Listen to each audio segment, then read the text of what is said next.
Painted application ધોરણ 6 થી 12ના વિદ્યાર્થીઓ માટે અપડેટ થઈ ચૂકી છે. આ એપ્લિકેશનમાં શું છે? બધા જ વિષયના વિડીયોઝ છે.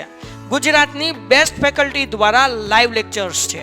આઈએમપી પ્રશ્ન છે, ટેસ્ટ સિરીઝ છે અને ગુજરાતના તમામ વિદ્યાર્થીઓ સાથે તમે તમારી કમ્પેરિઝન કરી શકો છો. ગેમિફિકેશન છે અને બીજું ઘણું બધું. તો તમે એપ્લિકેશન ડાઉનલોડ ન કરી હોય તો ડિસ્ક્રિપ્શનમાં લિંક આપી છે. હમણાં જ પ્લે સ્ટોર ઉપર જાઓ અને એપ્લિકેશન ડાઉનલોડ કરો. ઘરે બેઠીને સરસ મજાનું ગુજરાતની જોરદાર ફેકલ્ટી સાથે ભણો, સારા માર્ક્સે પાસ થાઓ. ઇથેનોઇક એસિડ એટલે કે એસિટિક એસિડ એની વાત કરી, એના સામાન્ય ગુણધર્મો જોયા અને એક બહુ અગત્યની પ્રક્રિયા જોઈ, એનું નામ છે એસ્ટરીકરણ. બરાબર, એસ્ટરીકરણ. હવે આપણે વાત કરીએ કે સાબુ કઈ રીતે બને. બરાબર, સાબુ બનાવવાની પ્રક્રિયાનો એક ભાગ, એને આપણે સાબુનીકરણ નામ આપ્યું. એ પ્રક્રિયા વિશે આપણે વાત કરીએ. બરાબર, ચાલો તો તમારી નોટ પેન ખુલ્લી રાખજો, ટેક્સ્ટ બુક ખુલ્લી રાખજો. ટેક્સ્ટ બુકમાં પાના નંબર 73 ઉપર અહીં આવી જાઓ. ચાલો સૌથી પહેલા યાદ કરી લઈએ, આ ઇથેનોલ. પણ જે મારા જેવા વ્યવસ્થિત ભણવા વાળા હશે ને, એને યાદ રાખ્યું હશે કે સાહેબ ખાલી ઇથેનોલ નહીં, કેવો ઇથેનોલ? પરિશુદ્ધ ઇથેનોલ. જો અહીંયા લખ્યું, બીજે ક્યાંય નથી લખ્યું. પરિશુદ્ધ આલ્કોહોલ અથવા પરિશુદ્ધ ઇથેનોલ. એની પ્રક્રિયા જ્યારે આપણે એસિટિક એસિડ હારે કરીએ ત્યારે આ એસિટિક એસિડમાંથી OH અને આલ્કોહોલમાંથી H નીકળીને H2O બને અને આ CH3CO અને આ છેડેથી OCH2CH3 જોડાય અને આ જે સંયોજન બને એને ઇથાઇલ ઇથેનોએટ અથવા ઇથાઇલ એસિટેટ કહેવાય. તમે કીધું કે સર એસ્ટર લખ્યું છે, તો આપણે વાત કરી બેટા કે આ એસ્ટર છે એક ક્રિયાશીલ સમૂહ છે. આ જે એસ્ટર છે એક ક્રિયાશીલ સમૂહ છે. જેમ કેમ આપણે કાર્બોક્સિલિક એસિડ ને આલ્કોહોલ ને બધી વાત કરી એ રીતે. ચાલો જોજો, તો અત્યારે આપણા હાથમાં આ સમીકરણ છે CH3COO CH2CH3. આને આમ પણ લખાય.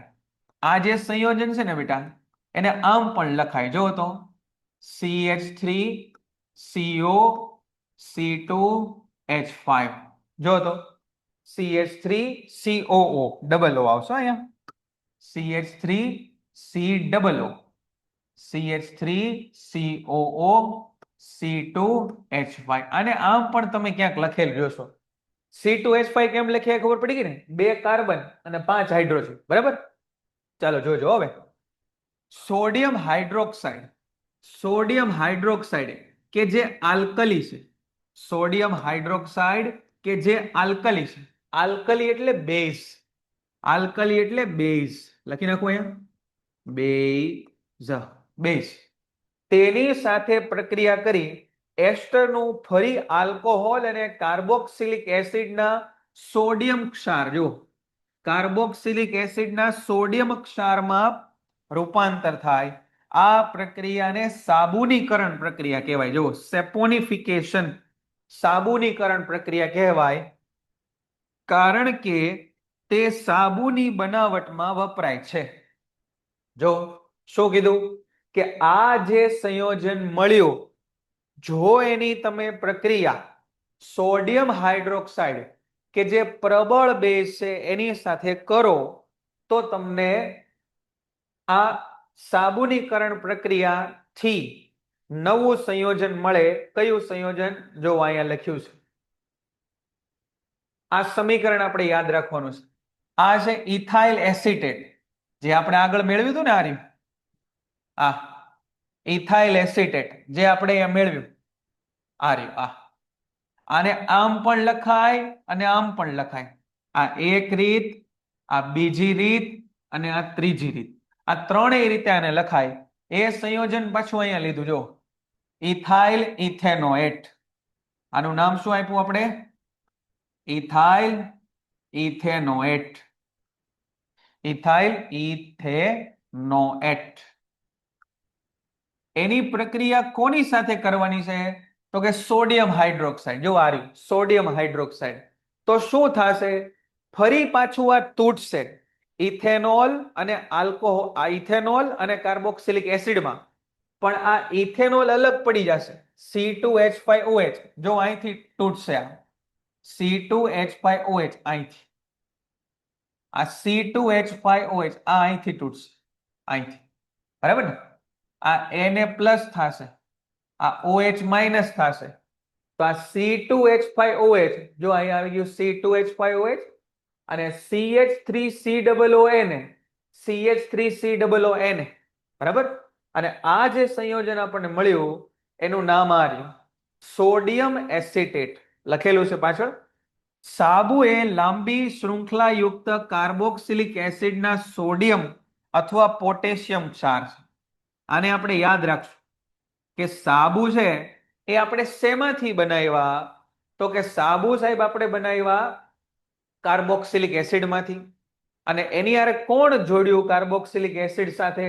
તો કે સાહેબ જો કાર્બોક્સિલિક એસિડ આ COOH હતું ને, H ની જગ્યાએ Na આવી ગયું.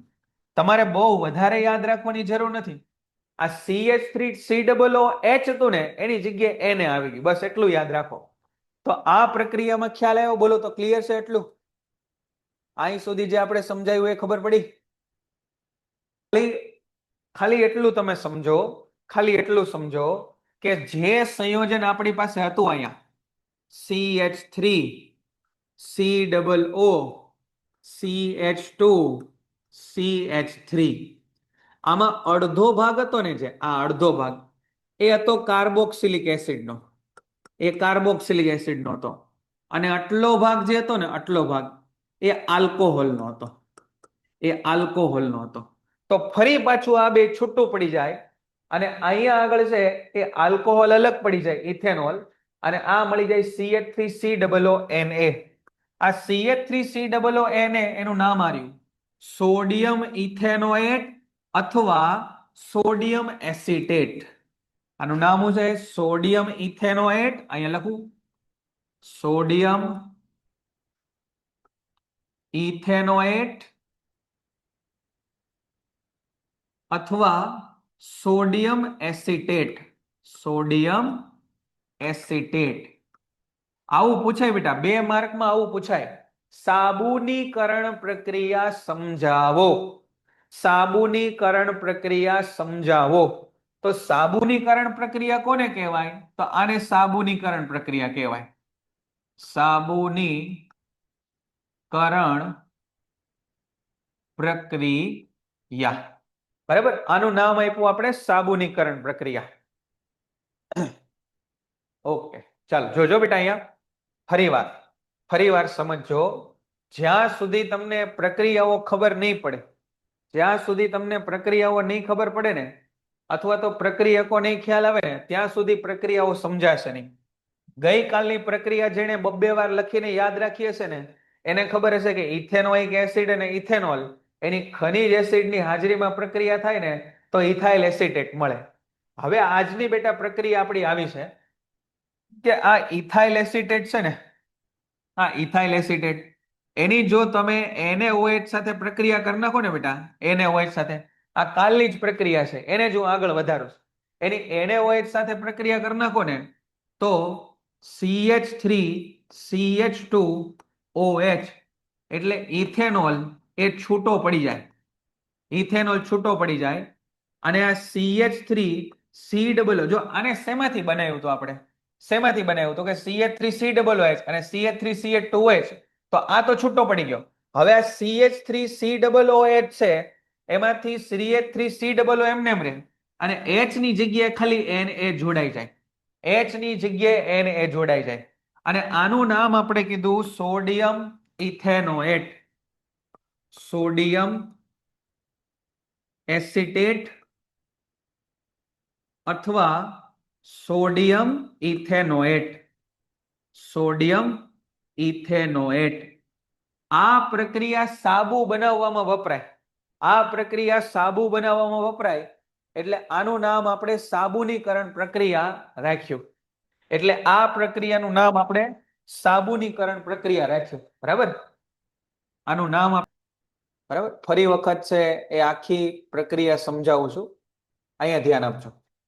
ચાલો ફરીવાર આ જે પેજ ઉપર અહીંયાથી જે પ્રક્રિયા છે એ ફરીવાર સમજાવું છું, અહીંયા ધ્યાન આપજો. સૌથી પહેલા બે પ્રક્રિયકો લ્યો. આલ્કોહોલ એટલે એમાં OH સમૂહ આવે અને કાર્બોક્સિલિક એસિડ એમાં COOH ક્રિયાશીલ સમૂહ આવે. બેયના બબ્બે કાર્બન વાળા ઘટકો પસંદ કરો. એટલે ઇથેનોઇક એસિડ અને ઇથેનોલ એ પણ કેવો પરિશુદ્ધ. આ બેની પ્રક્રિયા કરવાની કોની હાજરીમાં? ખનિજ એસિડ ઉદ્દીપકની હાજરીમાં. કયો ખનિજ એસિડ? H2SO4, HCl, HBr આ બધા પણ ખનિજ એસિડ જ કહેવાય. પણ આ પ્રક્રિયામાં આપણે ઉપયોગ કરવાનો છે કયો? H2SO4. બરાબર. તો અહીંયાથી OH અને અહીંયાથી H એ નીકળી અને આ થઈ જાય CH3 COO CH2 CH3. આ એસ્ટર સમૂહ કહેવાય. એસ્ટર સમૂહ. જેમ આલ્કોહોલ એની અંદર મિથેનોલ ઇથેનોલ એવું બધું આવે, એમ એસ્ટર સમૂહ એની અંદર આ ઇથાઇલ એસિટેટ એનો એક ઘટક છે. અને આ પાણીનો અણુ છે એ મુક્ત થાય. બોલો અહીં સુધીની પ્રક્રિયા તો બધાને ક્લિયર છે ને? કાંઈ વાંધો નહીં, થોડુંક ઇન્ટરનેટ કનેક્શનના હિસાબે થોડુંક લેક્ચર કટ થઈ ગયો તો આપણો.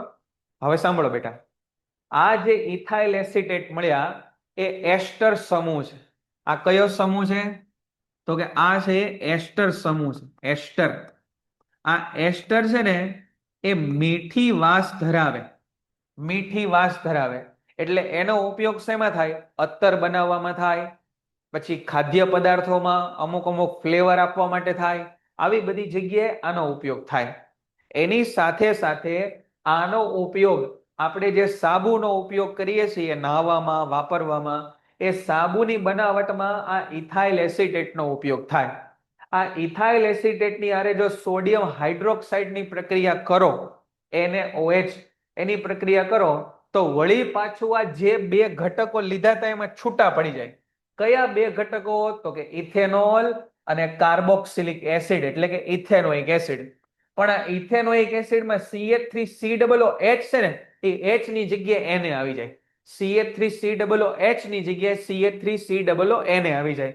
અને એનું નામ આપ્યું આપણે સોડિયમ એસિટેટ અથવા સોડિયમ ઇથેનોએટ. આ પ્રક્રિયા સાબુ બનાવવા માટે વપરાય એટલે આનું નામ સાબુનીકરણ પ્રક્રિયા છે.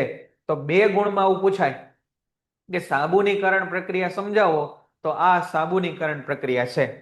હવે આપણે વાત કરીએ. બોલો અહીં સુધી ક્લિયર છે? આગળ વધી. હવે અહીં સુધી ઓકે બેટા? ચાલો, પેપરમાં નિલેશભાઈ મેં તમને કીધું એમ સાબુનીકરણ પ્રક્રિયા સમજાવો, તો આ લખવાનું. તો આ પ્રક્રિયા લખવાની. એસ્ટરીકરણ સમજાવો. એસ્ટરીકરણ સમજાવો, તો આટલું લખવાનું. આટલું. બરાબર. અને હવે આગળ જોઈએ. હવે વાત કરીએ બેઝ સાથે પ્રક્રિયા. બેઝ સાથે પ્રક્રિયા. કોની બેઝ સાથે પ્રક્રિયા બેટા? કાર્બોક્સિલિક એસિડ એટલે ઇથેનોઇક એસિડની.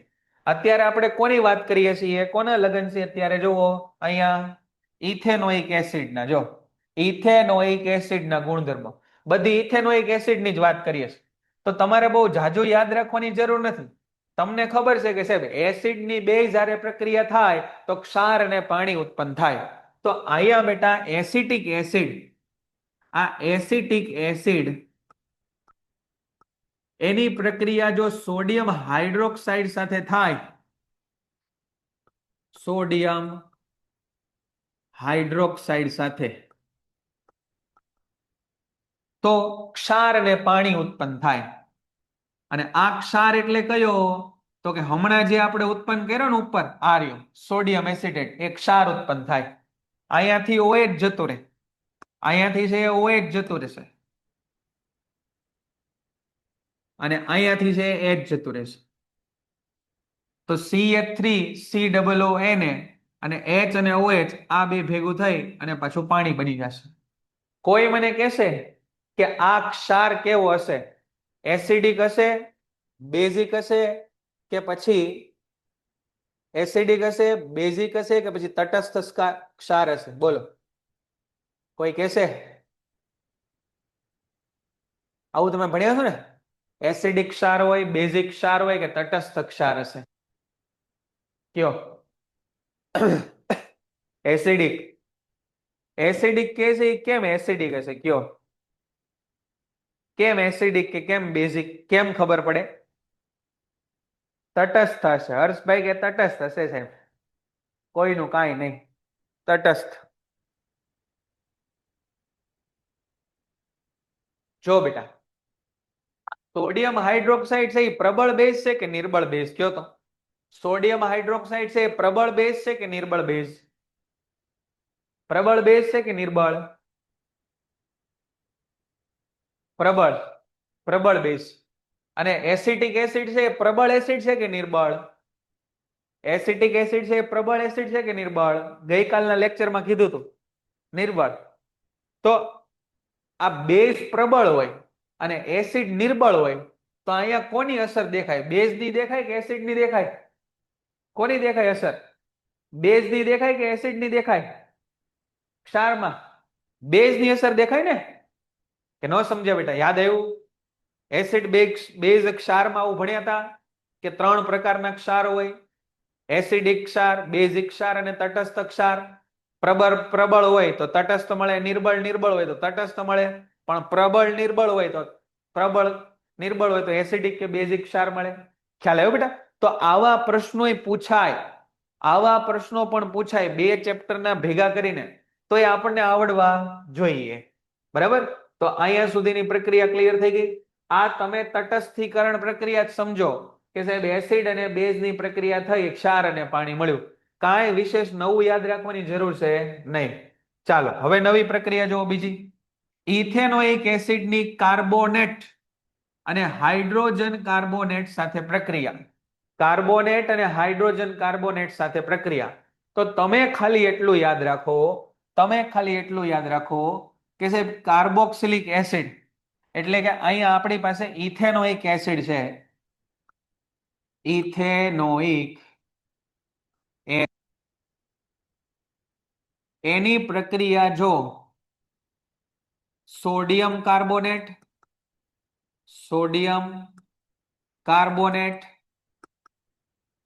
અથવા સોડિયમ હાઇડ્રોજન કાર્બોનેટ સાથે થાય, સોડિયમ હાઇડ્રોજન કાર્બોનેટ સાથે થાય તો શું મળે? તો કે સાહેબ ક્ષાર મળે, પાણી મળે. પેન્ટેડ એપ્લિકેશન ધોરણ 6 થી 12ના વિદ્યાર્થીઓ માટે અપડેટ થઈ ચૂકી છે. આ એપ્લિકેશનમાં શું છે? બધા જ વિષયના વિડીયોઝ છે. ગુજરાતની બેસ્ટ ફેકલ્ટી દ્વારા લાઈવ લેક્ચર્સ છે, આઈએમપી પ્રશ્ન છે, ટેસ્ટ સિરીઝ છે અને ગુજરાતના તમામ વિદ્યાર્થીઓ સાથે તમે તમારી કમ્પેરિઝન કરી શકો છો. ગેમિફિકેશન છે અને બીજું ઘણું બધું. તો તમે એપ્લિકેશન ડાઉનલોડ ન કરી હોય તો ડિસ્ક્રિપ્શનમાં લિંક આપી છે, હમણાં જ પ્લે સ્ટોર ઉપર જાઓ અને એપ્લિકેશન ડાઉનલોડ કરો. ઘરે બેઠીને સરસ મજાનું ગુજરાતની જોરદાર ફેકલ્ટી સાથે ભણો, સારા માર્ક્સે પાસ થાઓ. અને કાર્બન ડાયોક્સાઇડ મળે. કેવો ક્ષાર? તો કે સોડિયમ વાળો ક્ષાર મળે. ક્ષાર મળે, પાણી મળે અને કાર્બન ડાયોક્સાઇડ મળે. આટલી વસ્તુ પહેલા તો આપણે યાદ રાખીએ. બરાબર? આટલી વસ્તુ આપણે યાદ રાખીએ કે જ્યારે એસિટિક એસિડની પ્રક્રિયા સોડિયમ કાર્બોનેટ એટલે Na2CO3 અને સોડિયમ હાઇડ્રોજન કાર્બોનેટ એટલે NaHCO3 એની સાથે થાય તો સોડિયમ વાળો ક્ષાર મળે, પાણી મળે અને કાર્બન ડાયોક્સાઇડ મળે. તો જુઓ આ CH3COH એની Na2CO3 હારે પ્રક્રિયા થાય તો ફરી પાછો લગભગ હમણાં છેલ્લી 3 પ્રક્રિયામાં એક જ નિપજ મળી. જુઓ કઈ? ઇથાઇલ એસિટેટ અથવા સોડિયમ એસિટેટ અથવા ઇથાઇલ સોડિયમ એસિટેટ અથવા સોડિયમ ઇથેનોએટ. બરાબર? સોડિયમ એસિટેટ અથવા સોડિયમ ઇથેનોએટ CH3COONA. અહીંયા પણ જો એ તે નિપજ મળી CH3COONA અને સાથે પાણી અને કાર્બન ડાયોક્સાઇડ છૂટા પડે બેયમાં એવું. પણ ઉપલું સમીકરણ તમારે તટસ્થ એનું સંતુલન કરવું પડશે. અહીંયા 2 ગુણીને અને અહીંયા 2 ગુણીને એનું સંતુલન કરવું પડશે. નીચેનું છે એ સંતુલિત જ છે એટલે બધા કાર્બન, હાઇડ્રોજન, સોડિયમ બધા સંતુલનમાં મળશે. તો આ કાર્બોનેટ અને હાઇડ્રોજન કાર્બોનેટ સાથેની પ્રક્રિયા થઈ. કાર્બોનેટ અને હાઇડ્રોજન કાર્બોનેટ સાથેની પ્રક્રિયા થઈ. બોલો અહીં સુધીની પ્રક્રિયા બધાને ક્લિયર છે? અહીં સુધીની પ્રક્રિયાઓ ખ્યાલ આવી ગઈ? એસિટિક એસિડની આ બંને સાથે પ્રક્રિયા થઈ અને સમાન નિપજ જ મળે. કઈ નિપજો મળે? તો કે સાહેબ આ જે પહેલા મળી હતી સોડિયમ ઇથેનોએટ અથવા સોડિયમ એસિટેટ, એ સોડિયમ એસિટેટ મળે, પાણી મળે અને કાર્બન ડાયોક્સાઇડ મળે. સોડિયમ એસિટેટ મળે, પાણી મળે અને કાર્બન ડાયોક્સાઇડ, બેની અંદર સમાન પ્રક્રિયા થશે. પણ અહીંયા આગળ પહેલું સમીકરણ તમારે સંતુલન કરવું પડશે અહીંયા 2 વડે ગુણીને, અને આ સમીકરણમાં સંતુલનની જરૂર નહીં પડે કેમ કે એ સંતુલિત જ છે ઓલરેડી. બરાબર છે? હવે અહીં સુધીની પ્રક્રિયા ક્લિયર છે? તો આ ચેપ્ટરનો છેલ્લો અને અગત્યનો પ્રશ્ન આપણે જોઈએ. બોલો અહીં સુધી ક્લિયર છે? તો છેલ્લો પ્રશ્ન આપણે શરૂ કરીએ. બરાબર? આ પ્રશ્ન છે સાબુ અને પ્રક્ષાલકો. સાબુ અને પ્રક્ષાલકો. જોજો, 2 કસનળીમાં 10 ml પાણી લો, 2માં એક એક તેલનું ટીપું નાખો અને એને A અને B નામ આપો. હવે 2માં તમે સાબુના દ્રાવણના ટીપા, કસનળી B માં સાબુના દ્રાવણના ટીપા નાખો અને 2 કસનળી હલાવો. હલાવવાનું બંધ કર્યા પછી તરત જ બંને કસનળીમાં તેલ અને પાણીના સ્તર અલગ જોઈ શકાય છે. જો શું કીધું? 2 કસનળી લીધી આપણે, એક કસનળી લીધી A, એક કસનળી લીધી B. બરાબર? એની અંદર 2 વસ્તુ લીધી આપણે, 2 ની અંદર છે એ પાણી લીધું, 2 ની અંદર આપણે પાણી લીધું. બંને કસનળીમાં એક ટીપું તેલ ઉમેરો, 2 ની અંદર પાણી અને તેલ 2 વસ્તુ આપણે નાખી, પાણી અને તેલ. પાણી અને તેલ આમનેમ ભેગા થાય નહીં, પાણી અને તેલ આમનેમ ભેગા થાય નહીં. કસનળી B માં સાબુના દ્રાવણના થોડા ટીપા નાખો, એટલે આમાં નાખ્યું આપણે સાબુનું દ્રાવણ.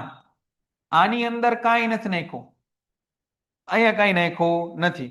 આ 2 કસનળીને આપણે જોશપૂર્વક હલાવી, ખૂબ હલાવી અને જોયું તો અહીંયા આગળ ફરીવાર સાબુ અને પાણી, તેલ અને પાણી એ અલગ થઈ ગયા. અહીંયા ફરીવાર તેલ અને પાણી આ 2 અલગ થઈ ગયા. જેમ પેલા હતા એ પ્રમાણે તેલ અને પાણી અલગ થઈ ગયા. પણ આ B કસનળીમાં તમે જોશો, B કસનળીની અંદર તમે જોશો તો તેલ અને પાણી અલગ થશે નહીં.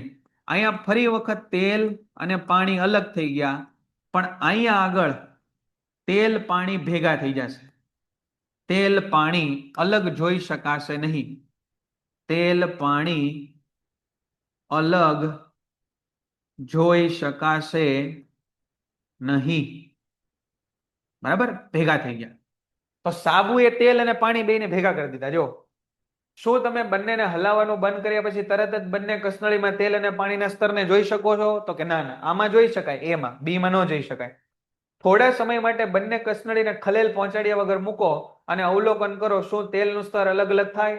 આવું સૌ પ્રથમ કઈ કસનળીમાં થયું? તો પેલા A કસનળીમાં થાય અને B કસનળીમાં 2 ભેગું થઈ જાય.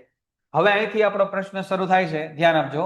આ પ્રવૃત્તિ, હવે આવો પ્રશ્ન પૂછાય ને ભાઈ કે સાબુની અસર, સફાઈમાં સાબુની અસર દર્શાવતી પ્રવૃત્તિ સમજાવો, તો છે ને 90% નો આવડ્યો.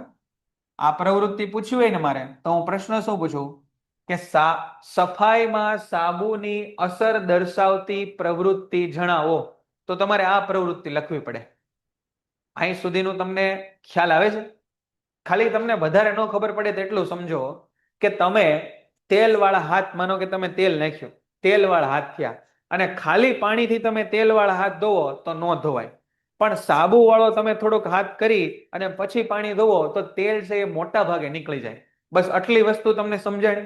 બોલો અહીં સુધી ક્લિયર છે? આગળ વાત કરીએ. હા, થોડું થોડું સમજાણું તો આગળ વધારે સમજાશે. જેને થોડું સમજાય એને આગળ ચર્ચા કરશું એટલે વધારે સમજાશે. હે? બરાબર? જો અહીંયા હજી જેને નથી સમજાણું એ અહીંયા ધ્યાન આપો. બહુ સાદી વસ્તુ તમે સમજો કે તમારા હાથ તેલ વાળા, ઓઇલ વાળા, ગ્રીસ વાળા એવા છે, તો તમે ખાલી પાણીથી ધોશો તો એ તેલ નહીં જાય. પણ એમાં જો થોડા પ્રમાણમાં કે વધુ પ્રમાણમાં સાબુ લગાડશો તો હાથમાંથી મોટા ભાગનું તેલ છે એ નીકળી જશે. આટલી સિમ્પલ પ્રોસેસ આ આપણને સમજાવે છે. બરાબર. મોટા ભાગે મેલ એ સ્વભાવે તેલી હોય છે અને તમે જાણો છો કે તેલ પાણીમાં દ્રાવ્ય થઈ શકતું નથી. તેલ અને પાણી કોઈ દી ભેગા થાય નહીં. સાબુના અણુ, જો આ ઇમ્પોર્ટન્ટ પ્રશ્ન શરૂ થયો, સાબુના અણુ લાંબી શૃંખલા ધરાવતા કાર્બોક્સિલિક એસિડના સોડિયમ અથવા પોટેશિયમ ક્ષાર. આને તમારે બિલકુલ ગોખવાની જરૂર નથી. જો તમે અહીંયા સાબુનીકરણ પ્રક્રિયાને યોગ્ય રીતે સમજી ગયા હોય, અહીંયા સાબુનીકરણ પ્રક્રિયાને યોગ્ય રીતે સમજી ગયા હોય તો તમે અહીંયા જુઓ બેટા કે આ CH3COONS આપણે શેમાંથી બનાવ્યું છે? તો કે સાહેબ એ છે ને CH3COOH માંથી જ બનાવ્યું છે.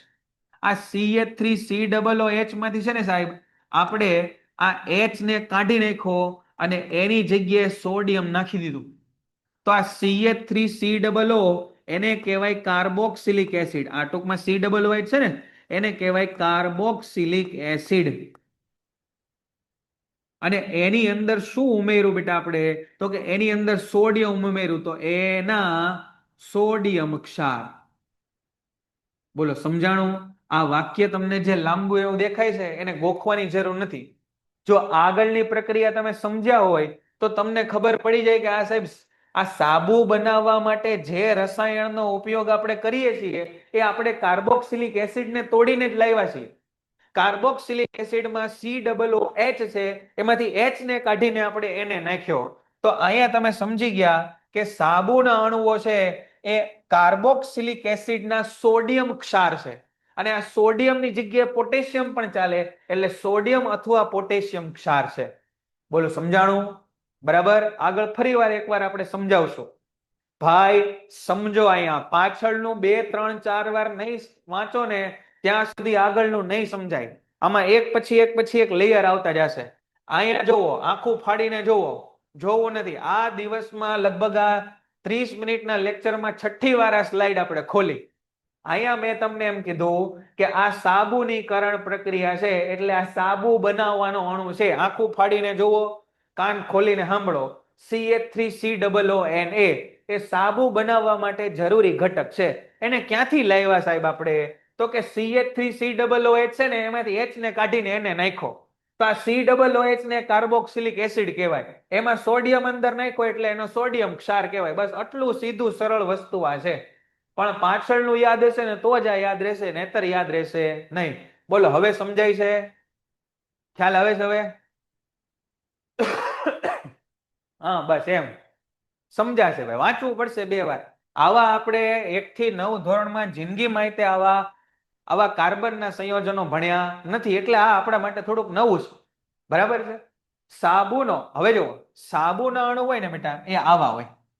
સાબુના અણુ છે ને એ કંઈક આ પ્રકારે દેખાય, આવા. આની અંદર છે ને એક આયનીય છેડો હોય. બરાબર. આની અંદર છે ને એ એક આયનીય છેડો હોય. અહીંયા આ આયનીય છેડો હોય. અને બીજી છે ને એ કાર્બન શૃંખલા વાળી પૂંછડી હોય. કાર્બન હાઇડ્રોકાર્બન વાળી પૂંછડી હોય. પૂંછડી આવા સાબુના અણુ હોય. સાબુ હોય ને સાબુ, ભાઈ એનું કેમિકલ સ્ટ્રક્ચર આ રીતે હોય કઈ. અહીંયા બધે CH3 CH2 CH3 એવું બધું હોય પાછળ. અને આ જે છે ને એ આયનીય છેડો છે, એટલે કે સોડિયમ છે. આ સોડિયમ છે અને આ રીતે આવું એનું બંધારણ હોય. સાબુનો આયનીય છેડો, જો આ રહ્યો આયનીય છેડો, પાણી સાથે પારસ્પરિક ક્રિયા કરે છે. હવે આ જે આયનીય છેડો છે ને એને આપણે નામ આપ્યું જળ અનુરાગી. જળ અનુરાગી એટલે જેને પાણી પ્રત્યે પ્રેમ છે એવો, એ પાણી બાજુ દોડશે. અને આ જે પૂંછડી છે ને એને પાણી ગમતું નથી, એટલે એને નામ આપ્યું આપણે જળ વિરાગી. જળ વિરાગી એને નામ આપ્યું આપણે જળ વિરાગી. હવે ભાઈ આમાં જે નકામા મેસેજ કરશે ને જાગુબેન, કાન ખોલીને સાંભળી લેજો. હવે તમારા આવા મેસેજ જોઈએ ને એટલે આમાંથી હું ચેટ તમને બહાર કાઢી નાખીશ લેક્ચરમાંથી. હોને બેન? એટલે શાંતિથી ભણો. આમાંથી એક નામ હમણાં પૂછશું ને એટલે ખબર નહીં પડે કાંઈ. બરાબર? કાર્બોક્સિલિક એસિડ ના સોડિયમ ક્ષાર એટલે કાર્બોક્સિલિક માંથી હાઇડ્રોજન કાઢીને સોડિયમ નાખી દીધો ભાઈ, એટલે એના સોડિયમ ના ક્ષાર થઈ ગયા. આ ધ્યાન આપો. હવે પાણીનો અણુ કેવો હોય તો કે આવો હોય, એમાં એક માથું હોય એટલે કે આયનીય છેડો હોય, હેડ કહેવાય ને, હેડ. અને આ જે પૂંછડી જેવું હોય, બરાબર? હેડ અને ટેલ. કેમ શુક્રકોષ હોય, શુક્રકોષમાં આગળ હેડ હોય અને પાછળ પૂંછડી હોય, એના જેવું આ સાબુનો અણુ હોય. આગળ હેડ હોય જે Na+ એટલે કે આયન વાળો છેડો હોય અને પાછળ પૂંછડી હોય. એ પૂંછડીમાં કાર્બન હાઇડ્રોજનની શૃંખલા હોય. આ જે છેડો છે ને એ પાણીને પ્રેમ કરતો હોય એટલે પાણી બાજુ દોડે, અને આ છે ને એ પાણીથી દૂર ભાગે. એટલે આને જળ અનુરાગી કહેવાય અને આને જળ વિરાગી કહેવાય. અનુરાગ એટલે પ્રેમ, એટલે જળ અનુરાગી અને આ જળ વિરાગી. આ જ્યાં પાણી ભાળે ત્યાં જાય, અને આ જ્યાં છે ને તેલ અથવા મેલ દેખાય ને, તેલી પદાર્થ, એની બાજુ ખેંચાય. આ કોની બાજુ ખેંચાય તો કે તેલી પદાર્થ પ્રત્યે આકર્ષણ. તેલી પદાર્થ પ્રત્યે આકર્ષણ. સમજાણું? આકર્ષણ.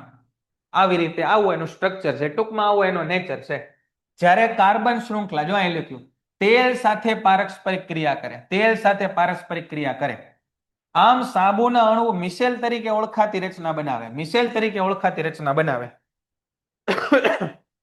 હવે સમય આપણો છે એ થઈ ગયો છે, બરાબર? અને આની અંદર સમજવાનું હજી ઘણું છે.